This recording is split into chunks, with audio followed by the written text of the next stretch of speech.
عید غدیر کے دن دوسروں کے لیے لباس خریدنا اور انہیں لباس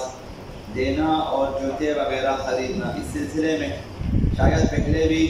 عرض کی آپ کی خدمت میں، یہ سیرت ہے حضرت آقا امام رضا علیہ السلام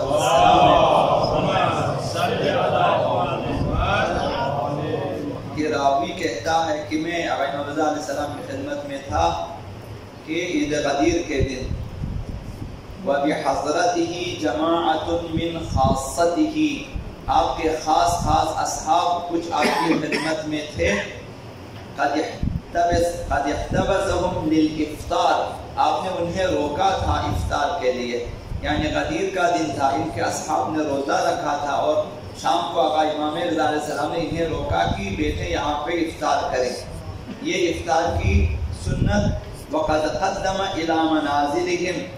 اور انہیں اپنے گھر میں روکا اور ان کے گھروں میں، ان اصحاب کے گھروں میں انہوں نے بھیجا طعام، کھانا بھیجا، والبر، اناج ان کے گھروں میں بھیجا، والصلات، تحفے تحائف ان کے گھروں میں بھیجے، والکسوہ، اور لباس وغیرہ بھی، حتی الخواتیم، یہاں تک کہ بعض کے گھروں میں انگوٹھیاں بھی بھیج دی، والنعال، بعض کے لیے جوتے بھیجے، یعنی ایک گھر سے آقا امام رضا علیہ السلام کے گھر سے اپنے خاص اصحاب کے گھروں میں بعض کے لیے لباس بھیجے، بعض کے لیے انگوٹھیاں بھیج دی، بعض کے لیے جوتے بھیج دیے، بعض کے گھروں میں کھانے بھیج دیے، اور اسی طرح سے تحفے تحائف بعض کے لیے بھیجے، اور خود اصحاب کو رات کو رکھا افطار کے لیے۔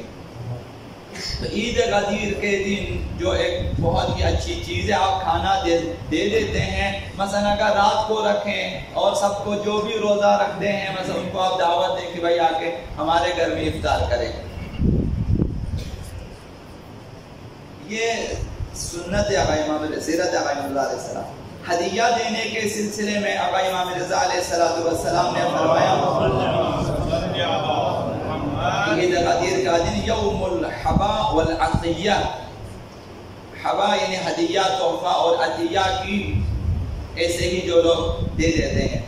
تو یہ عید غدیر کا دن تحفے تحائف اور عطایا دینے کا دن ہے۔ اور آقا امیر المومنین نے علیہ السلام نے ارشاد فرمایا تحادوا نعم اللہ، ہدیے دیا کرو جو نعمتیں خدا نے تمہیں دی ہے، ان میں سے تحفے ہدیے دیا کریں، کما مناکم بالثواب فیہ علی اضعاف الاعیاد قبلہ وبعدہ الا فی مثلہ، جیسا کہ خدا متعال نے فرمایا ہے کہ اس عید پر تمہیں کئی گنا ثواب دیا جائے گا جو اس سے پہلے کسی عید کے لیے خدا متعال نے اتنا ثواب نہیں رکھا، نہ اس کے بعد کسی عید کے لیے ایسا ثواب رکھا ہے۔ تو عید غدیر کے دن ہدیے دیا کریں اپنے اموال میں سے جو خدا متعال نے تمہیں دیا ہے، تو یہ دوسری چیز۔ اور مومنین کی زیارت کے لیے، دیدار اور دید و بازدید کے لیے جانا، اس میں بھی سنت سیرت آقا امام رضا علیہ السلام یہ ہے کہ آپ نے فرمایا من زار فیہ مؤمنا، عید غدیر کے دن اگر کوئی شخص کسی مومن بھائی کی زیارت کے لیے جائے، دیدار کے لیے، ملاقات کے لیے جائے، ادخل اللہ قبرہ 70 نورا، خداوند متعال اس کی قبر میں 70 قسم کے نور بھیجیں گے، 70 قسم کے نور، ووسع فی قبرہ، اور اس کے قبر کو وسیع فرمائے گا۔ ہمیشہ قبر سے مراد عالم برزخ ہے، جہاں انسان کی روحیں ہوتی ہیں، وہ کبھی انسان کے لیے بہت ہی تنگ ہو جاتی ہیں وہ جگہ، اور کبھی وہاں وسعت پیدا کر لیتے ہیں۔ تو یہ میں نے عرض کیا کہ بعض اموات کے لیے جو ہے وسیع ہے، وہاں گھومنے پھرنے جانے، دوسروں سے ملنے ملاقاتیں ان کے لیے عام ہے، حتیٰ دنیا میں آنا ان کے لیے اجازت ہے، حتیٰ زیارت گاہوں پہ جانا ان کے لیے اجازت ہے، اور بعض کے لیے اجازت نہیں ہے، حتیٰ وہ اپنے گھروں میں بھی نہیں آ سکتے، تنگی ہے۔ تو عید غدیر کے دن مومنین کی زیارت کے لیے جانے کے سبب عالم برزخ میں آپ کی جائگہ وسیع ہو جاتی ہے، اور 70 قسم کے نور ہیں۔ اب خدا بہتر جانتا ہے کس قسم کے نور وہاں پہ آئیں گے، 70 اقسام کے نور ہیں، تو لہذا وہاں پہ تاریکی نہیں ہے۔ اور اس کے علاوہ وَيَزُورُ قَبْرَهُ كُلَّ يَوْمٍ 70,000 ملک، 70,000 فرشتے روزانہ اس مومن کی قبر پہ زیارت کے لیے آئیں گے۔ کہ عید غدیر کے دن کو اہمیت دینے والے مومن اور دوسرے مومنین کی زیارت کے لیے جانے والے مومن کی قبر پر 70,000 فرشتے آئیں گے. خود اس کا کیا مقام ہے وہ اپنی جگہ، اس کی قبر پہ 70,000 فرشتے ہوتے ہیں زیارت کے لیے. وَيُبَشِّرُونَهُ بِالْجَنَّةِ، وہ 70,000 فرشتے اسے مسلسل جنت کی بشارت دیا کریں گے. آج بھی دیا، کل بھی دیا، مسلسل اس کی روح کے ساتھ رابطے میں ہیں اور اسے جنت کی بشارت دیں گے، مومن تجھے جنت مبارک ہو مثلا. اور آخری چیز جو آج کے لیے عرض کروں گا کہ عید غدیر کے دن درود و سلام کو بھی فراموش نہ کریں، لعن و نفرین کو بھی فراموش نہ کریں. حضرت آقا امام جعفر الصادق علیہ السلام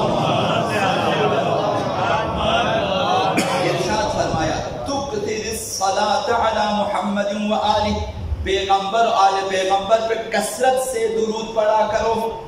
وَتَبَرَّأْ إِلَى اللَّهِ مِمَّنْ ظَلَمَهُمْ، اور جنہوں نے پیغمبر و آل پیغمبر پہ ظلم کیا ہے ان سے اظہار براءت بھی کرو. تو یہ تولا اور تبرع دونوں ہونی چاہیے. عید غدیر کے دن مسلسل آقا امیر المومنین کو یاد کریں اور آقا امیر المومنین کی مظلومیت کو بھی یاد کریں. کس کس نے ان پر ظلم کیا ہے، جنہوں نے ظلم کیا ان پہ. لہذا اسی لعن کے سلسلے میں آقا امام صادق علیہ السلام نے عید غدیر کے دن کثرت سے کہا کرو اللہم لعن الجاحدین، خدایا انکار کرنے والوں پہ لعنت ہو. والناکثین، خدایا جنہوں نے عہد ولایت کو توڑا ہے ان پر لعنت ہو. والمغیرین، جنہوں نے اس عہد و پیمان میں تبدیلی کی ہے ان پر لعنت. والمبدلین، جنہوں نے اسے بدل دیا ہے مکمل ان پر لعنت ہو. والمکذبین، جنہوں نے اس عہد ولایت کو یا روز غدیر کو یا اس اعلان کو جھٹلایا ہے ان پر لعنت ہو. الذین یکذبون بیوم الدین، یہ لوگ قیامت کو جھٹلانے والے ہیں. من الاولین والآخرین، چاہے اولین میں سے ہوں یا آخرین میں سے ہوں ان پر لعنت. تو یہ کثرت سے کہنے کا حکم ہے.